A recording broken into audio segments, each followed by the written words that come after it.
بسم اللہ الرحمن الرحیم۔ ظفر اقبال اردو اکیڈمی، آج ہم ایجوکیشن کی پوسٹ نمبر 1 تا 3 کو دیکھیں گے کہ اس میں کون سے اہم سوالات، کون سے اہم تعلیمی نظریات، فلسفہ اور تدریسی حکمت عملیوں کی بات کی ہے۔ تو ہمارا جو پہلا سوال ہے وہ لفظ ایجوکیشن کے بارے میں ہے کہ ایجوکیشن کس زبان کا لفظ ہے۔ تو دراصل یہ لاطینی لفظ ہے جو نکلا ہے دو لفظوں سے، ایجوکیئر اور ایجوسر۔ ایجوسر یعنی اندر کی صلاحیتوں کو باہر نکالنا، جو آپ کے اندر چھپا ہوا ہے اسے تعلیم باہر نکالتی ہے، اور جو تعلیم ہے یہ محض حقائق کو جذب نہیں کرتی بلکہ تجربات سے اس میں اضافہ ہوتا ہے۔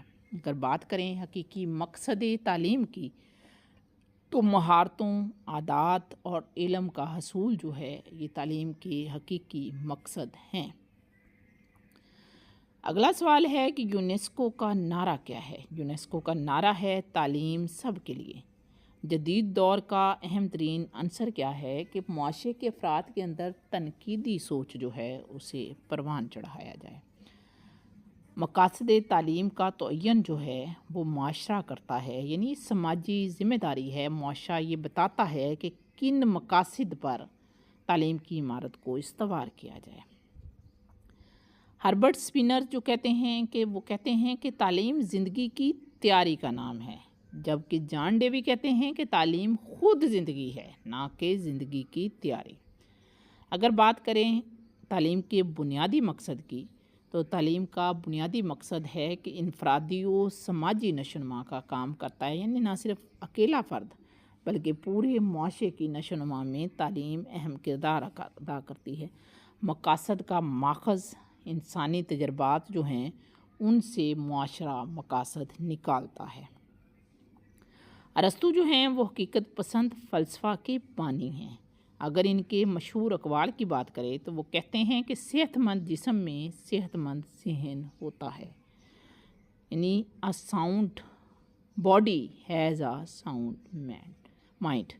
اور وہ کیا کہتے ہیں کہ علم کا آغاز حیرت سے ہوتا ہے۔ اس کے علاوہ ارسطو کا ایک اور قول ہے کہ سلطنتوں کی قسمت کا دار و مدار نوجوانوں کی تعلیم پر ہے۔ بات اگر افلاطون کی کریں تو افلاطون کا نظریہ ہے کہ اچھی تعلیم معاشرے کو دی جائے، اور وہ ذہانت پر کہتے ہیں کہ قابلیت اور ذہانت وراثتی نہیں ہوتی، یعنی ہمارے آباء و اجداد سے ہمیں نہیں ملتی بلکہ ہم اپنی محنت سے اس میں اضافہ کرتے ہیں۔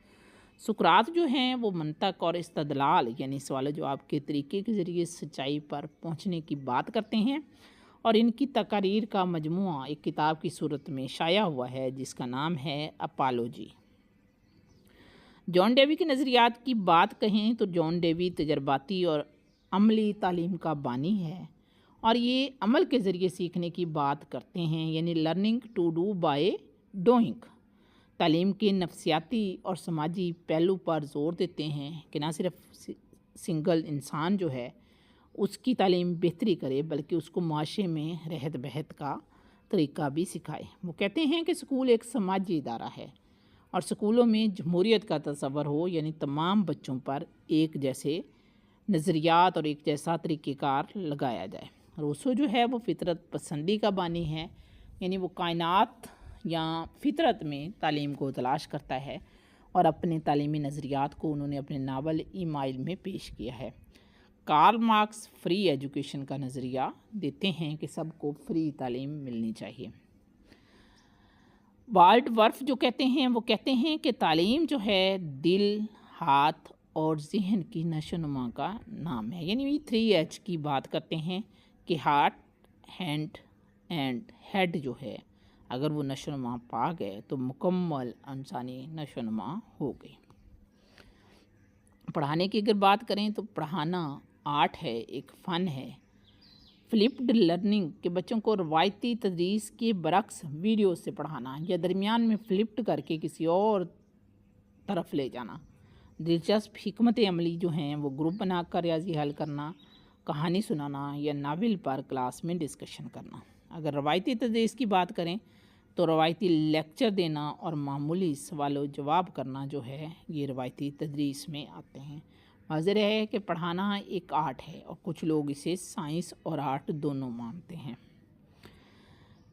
استاد جو ہے وہ فیسیلیٹیٹر ہے، اور فیسیلیٹیٹر جو ہے وہ کیا کام کرتا ہے کہ وہ پرابلم سالونگ میں کام کرتا ہے، یعنی طالب علموں کو یا مطلوبہ افراد کو اپنے خیالات، علم اور مہارت کی مدد سے وہ سہولت فراہم کرتا ہے کہ ان کے مسائل حل ہوں اور ان کے مطلوبہ نتائج نکل سکیں۔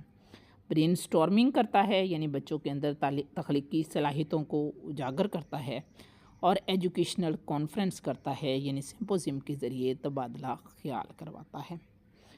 پورٹ فولیو طالب علم کی کارکردگی، یعنی اس نے جتنے بھی سالانہ یا کام کیے ہیں ان کا مکمل ریکارڈ جو ہے وہ پورٹ فولیو کہلاتا ہے۔